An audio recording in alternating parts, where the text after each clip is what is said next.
We've come a long way in this world. Over the course of the past 200 days, we have built our very own castle, slayed both the Ender Dragon and the Wither, truly establishing ourselves as a force to be reckoned with. Today, we will be attempting to stretch our good fortune and carry on our journey through this harsh world for another 100 days. I want to thank you guys for the immense support you've shown on the last few videos. If you haven't seen the last two installments of this series, definitely go check them out before proceeding with this one. I'll have links down below. And before I forget, I want to mention that only about 4% of you guys are subscribed. You heard me right, 4%. So if you enjoy the video here, please be sure to smash that like button, subscribe, and leave me a comment. I'll have a few special questions throughout the video, so pay close attention if you want to get a personalized shout out. With all of that out of the way, my dear friends, I humbly present to you 300 Days in Hardcore Minecraft. Oh boy. Starting back on the 201st day, I decided I really wanted to finally do something with this building, the one we built last time. So I went ahead and grabbed myself a load of materials and started some remodeling. I can't believe nobody pointed this out to me in the comments, but I actually messed up on this side. So I have to tear this peak down and rebuild it exactly one block lower. Frustrating, I know, but I'm just glad to have it more uniform. While I'm at it, I decided to add a nice big circular window here, trimmed out with some dark oak stairs and trapdoors. Doesn't that look pretty? After fixing up the side of the storage room, I tried my absolute best to cram all of my materials back into my temporary storage setup, and it proved to be a bigger challenge than it really should have. We'll have to take care of that later on today.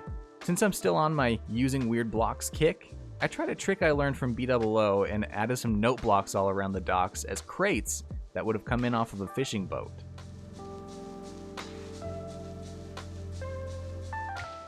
On day 203, major renovations really took off.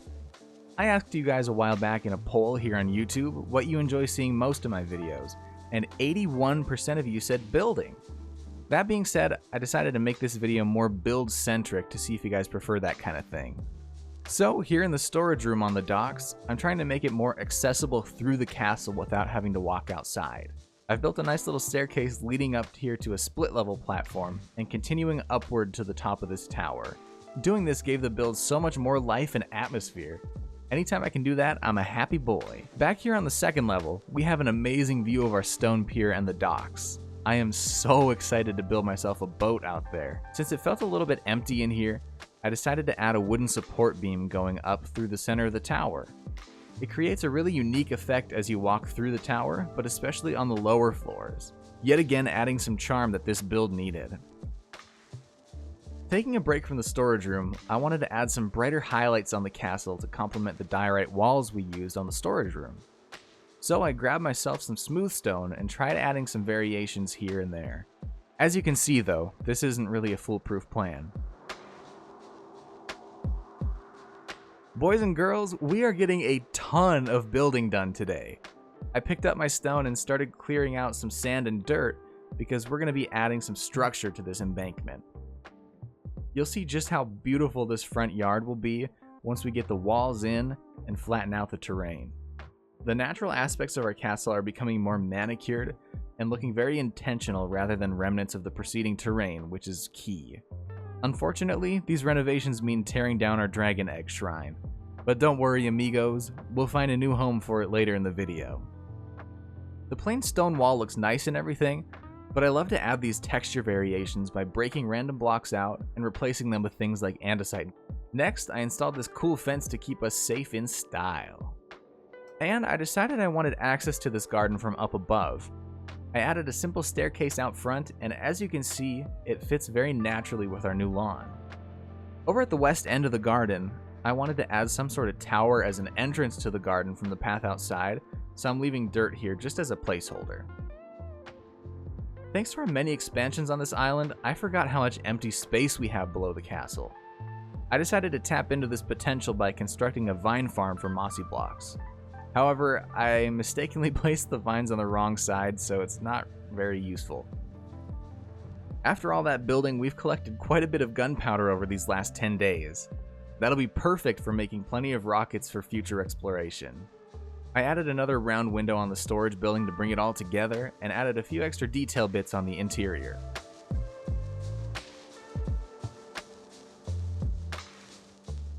On the 211th day, I set up a cartographer for trading. Starting with some paper, I wanted to unlock all of his trades because eventually, he'll offer us a highly sought after Woodland mansion map. Now that I've got the map, I need to... Oh, hi. Come with me, little buddy. You're safe now. I've been thinking about pet names, guys, so I've got something to ask of you. If you want me to name one of my pets after you, leave a comment on this video and use the hashtag #PetNames.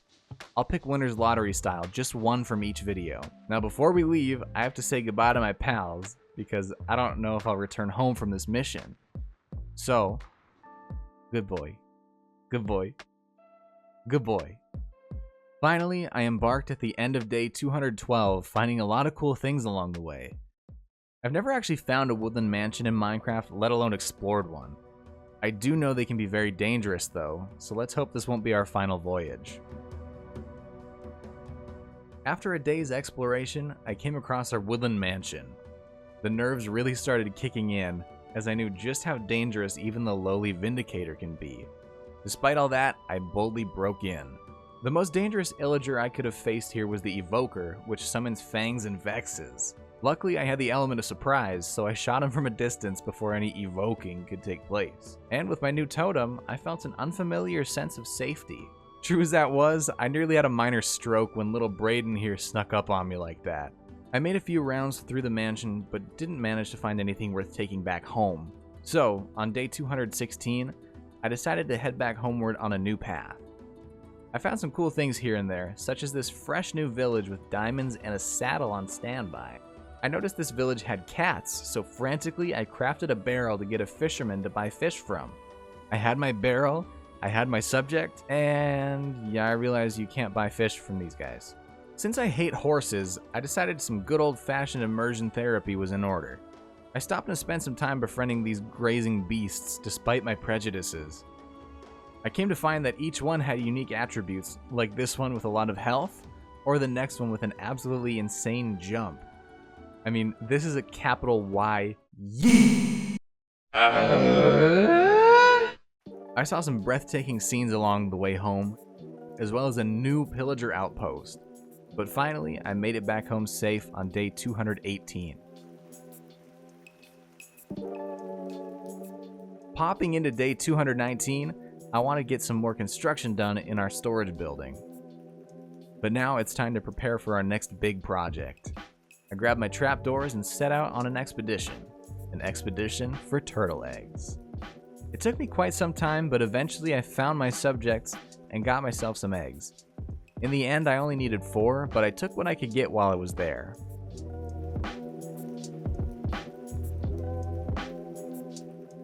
Moving on, I need some Frostwalker boots because we are going to be building a gold farm.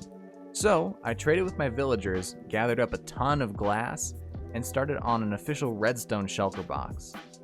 And on the 255th night, I set course for the end dimension. While I was here, I decided it was the perfect time to grab a bit of obsidian. It's always a pain to collect, but there's no time like the present. Okay guys, I had no idea that you simply cannot get Frostwalker from enchantments. I spent so many levels and lapis on these boots for nothing. So, I decided to come back home and get a Frostwalker librarian trade. Finally, we're prepared.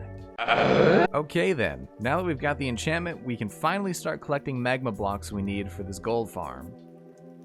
And, after doing so, we can break on through to the other side of the bedrock. Even though it may look like I'm building some kind of strange altar here, I'm actually setting up a TNT-based bedrock breaking machine. So, we bud power the piston by breaking a torch and unpowering this trapdoor, placing and igniting some TNT, while placing a new piston against this trapdoor as soon as it explodes. And 10 minutes later, we finally broke through. Let's build our gold farm. This awesome gold farm was designed by my dear friend Cayman. If you're interested in building it yourself, check out his YouTube channel linked down below. After building the farm and AFKing for a while, we got a ton of gold. So I brought it all home with some rotten flesh to trade with our new cleric. A common theme in my videos is a constant struggle with item storage.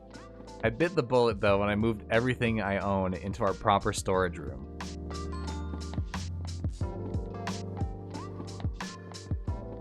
On day 238, I started wrangling up some sheepy pals and carried on with the spring cleaning by ripping out the old farming raft. I wanted a good workout, so I went underground and mined up a ton of blocks, and I spent the night sharpening my sniper skills while defending my leftover turtle eggs. I wanted to take one good look at my castle because today marks the start of a massive overhaul.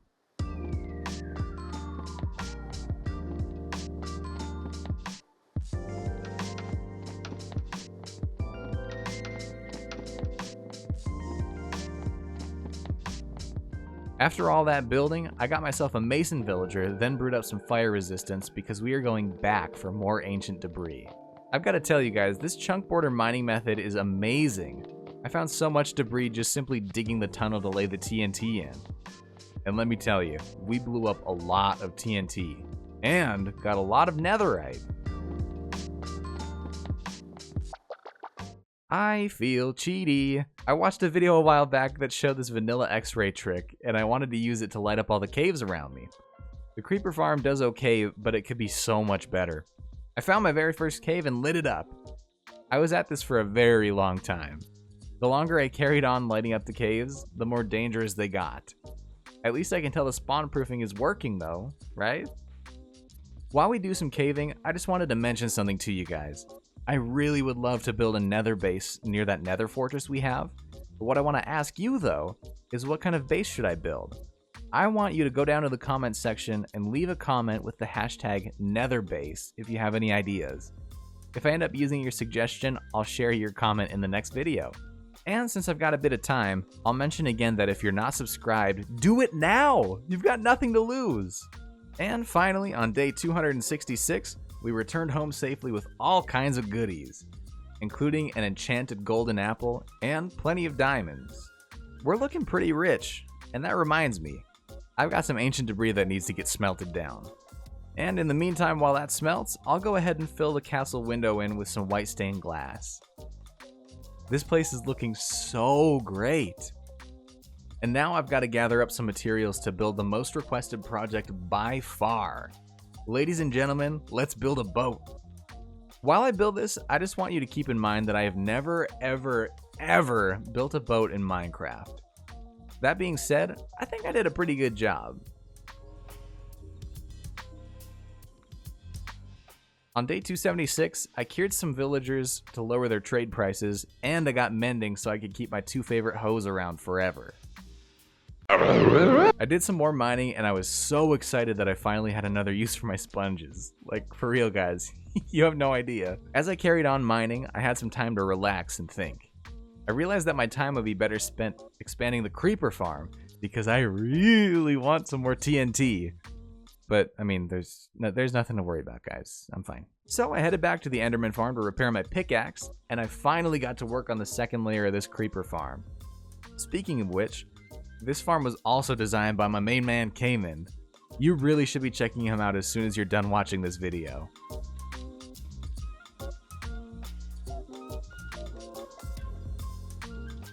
On day 285, I rallied my cobblestone troops one last time to get an epic build completed by the end of the video. My plan is to build a diagonal arched bridge connected to our second island, completely rebuilding that island with stone, and building a distinguished tower on top of it to house the dragon egg. You can see me grabbing all kinds of weird stuff like pink stained glass and a lot of diorite in the time lapse here. And that's because this build will still fit with the theme of our castle, but hopefully expand our block palette a little bit. Oh guys, this tower is gonna blow you away. I actually had to come to the nether for another odd material, that being basalt. I've never really cared for this block. In fact, it still kind of grosses me out, but I think the best thing you can do in this game is challenge yourself to do something different.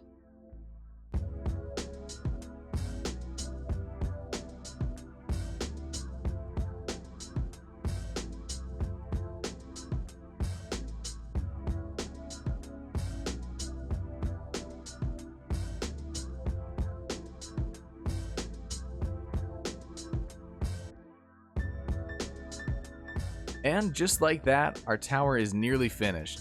It's missing something though. I don't think that something is chiseled stone bricks. I decided to craft a lodestone for the dragon egg to sit on top of, and I've got to say I am really in love with how this texture mixes with the stone around it. And it's got the gears turning in my brain. Before we go, I want to update the map to see just how much we've accomplished. But we've still got a long way to go. Starting by using the last of our netherite to craft lodestones strictly for decorative purposes. Splendid. Yeet! At long last, the tower is complete. And that, my friends, brings 300 days to a close. Thank you so very much for watching. I really do appreciate all your support for the channel. It means the world. I've got a ton of awesome new videos planned and lined up for you guys, so don't worry, I promise it won't take as long as it took for me to get this video out. Stay on your toes. If you did enjoy the video, don't forget to drop a like and consider subscribing if you haven't already. If you want to follow me on Twitch, Twitter, Instagram, I've got all those things linked down below as well. Again, thank you very much for watching and walking with me on my YouTube journey. Have a good one, and I'll see you soon.